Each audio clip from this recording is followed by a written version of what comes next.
video ng pagpapatuloy ng isang babae sa isang aso sa gitna ng ulan, nagpaantig sa puso ng netizens.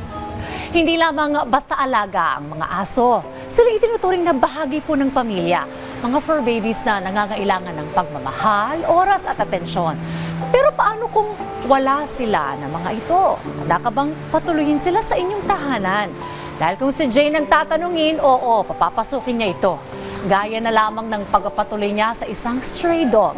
Sa viral video sa TikTok, makikita na habang bumubuhos ang ulan, nakita ni Jane ang isang aso na pumasok sa kanilang bahay.